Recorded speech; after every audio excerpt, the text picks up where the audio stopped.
അത് മാത്രം എന്റെ കുടുംബത്തിന്റെ ഏക ആശ്രയമാണ് പോയിരിക്കുന്നത്. അതുകൊണ്ട് ഇപ്പൊ എന്റെ ഇളയ മോള് വെള്ളിയാഴ്ച മുതൽ പഠിക്കാൻ പോയി തുടങ്ങി. എന്റെ മൂത്ത മോൾ ഇതുവരെ ഇറങ്ങിയിട്ടില്ല. കാരണം ആ ബസ് സ്റ്റോപ്പിൽ പോകുമ്പോഴും അവൾ പോയിട്ട് തിരിച്ചു വന്നു. കാരണം അവരുടെ അച്ഛന്റെ ഫോട്ടോ കണ്ടപ്പോൾ കരഞ്ഞുകൊണ്ട് തിരിച്ചു വന്നു. അവൾക്ക് പോകാൻ പറ്റുന്നില്ല എന്ന് പറഞ്ഞ് തിരിച്ചു വന്നിട്ടുണ്ട്.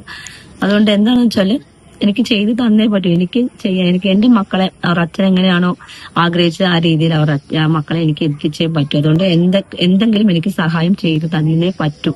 അല്ലാതെ വേറൊരു മാർഗവും ഇല്ല. എന്റെ കുടുംബത്തിന് എന്താണോ വേണ്ടത് ഞാൻ അവരോട് പറഞ്ഞ് 100% എനിക്ക് ഒരു പോസിറ്റീവ് റിസൾട്ട് കിട്ടും എന്ന് ഞാൻ പ്രതീക്ഷിക്കുന്നു. തെളിവുകളെല്ലാം മുന്നിലുണ്ട്. തീർച്ചയായിട്ടും എന്റെ കയ്യിൽ ബ്ലഡ് റിസൾട്ടും എല്ലാം ഉണ്ട്. അത് തന്നെയാണ് മതിയായ രേഖകൾ. അത് മാത്രം മതി. പിന്നെ കേസ് ഷീറ്റ് അവരുടെ കയ്യിലാണ്. അവർക്ക് വേണമെങ്കിൽ മാറ്റി എഴുതാം, എന്ത് വേണമെങ്കിലും ചെയ്യാം.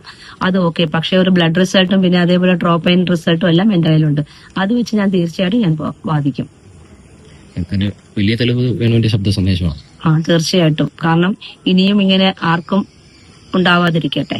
കാരണം ഏറ്റവും വലിയ തെളിവാണ്. കാരണം ഇതിനു മുമ്പ് എത്രയോ വേണുമാർ ഇങ്ങനെ മരിച്ചിട്ടുണ്ടാകാം. ഇനിയെങ്കിലും ഇങ്ങനെ സംഭവിക്കാതിരിക്കട്ടെ. കാരണം ഒരിക്കലും ഡോക്ടേഴ്സിന്റെ കൈപ്പിഴയാണ് നമുക്ക് ഒരിക്കലും കരുതാൻ സാധിക്കത്തില്ല.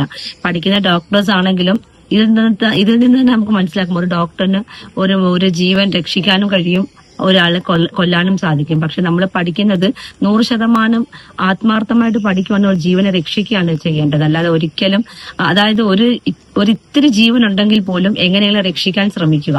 അല്ലാതെ ഒരു കുടുംബത്തിന്, കാരണം അവർക്കിപ്പോ ഒരുപാട് മരണങ്ങൾ കാണുന്നതുകൊണ്ട് അവർക്ക് ഒരു വലിയ വിഷമങ്ങളൊന്നും കാണത്തില്ല. പക്ഷെ ഒരു കുടുംബത്തിന്റെ ഏക ആശ്രയം ആ കുടുംബത്തിന്റെ കണ്ണുനീരിൽ ഒരിക്കലും അവർക്ക് ഉത്തരം പറയാൻ സാധിക്കത്തില്ല. കാരണം ഈ ഞാനും എന്റെ മക്കൾ ഇപ്പൊ പകുതി വഴിയിലിരിക്കുവാണ്. അവർക്ക് എങ്ങനെ ഉത്തരം പറയാം? അവർക്ക് എങ്ങനെ ഉറങ്ങാൻ സാധിക്കും? കാരണം ഞാൻ ഉറങ്ങുന്നില്ല, ഒന്നുമില്ല. എന്റെ വിഷമം എനിക്ക് മാത്രം. ഞാൻ ഈ പൊഴിക്കുന്ന ഓരോ കണ്ണുനീരിനും അവർ ഉത്തരം പറയേണ്ടി വരും.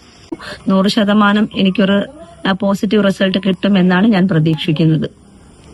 അന്വേഷണം സത്യം കണ്ടെത്തുമെന്ന് വിശ്വസിക്കുന്നു. തീർച്ചയായിട്ടും. കാരണം എന്റെ കയ്യിൽ മതിയായ രേഖകളേ ഉള്ളൂ. അത് വെച്ച് എനിക്ക് എന്തായാലും ബാധിച്ചേ പറ്റൂ. എനിക്ക് നാളെ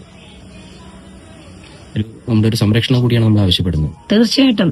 കാരണം വെച്ചാൽ എനിക്ക് എന്റെ മക്കളെ, ഞാൻ പറഞ്ഞില്ല, എനിക്ക് 2 പെൺമക്കളാണ്. അവരെ അവർ ഇതുവരെ എങ്ങും എത്തിയിട്ടില്ല. നല്ലോണം പഠിക്കുന്ന മക്കളാണ്. അവരെ എനിക്ക് എന്തായാലും പകുതിക്ക് നിർത്താൻ പറ്റത്തില്ല. അവരെ നല്ല രീതിയിൽ എവിടെയെങ്കിലും എത്തിച്ചേ പറ്റൂ. അതുകൊണ്ട് അതുവരെ ഞാൻ എന്തായാലും എനിക്കൊരു സഹായം ചെയ്തു തന്നേ പറ്റൂ.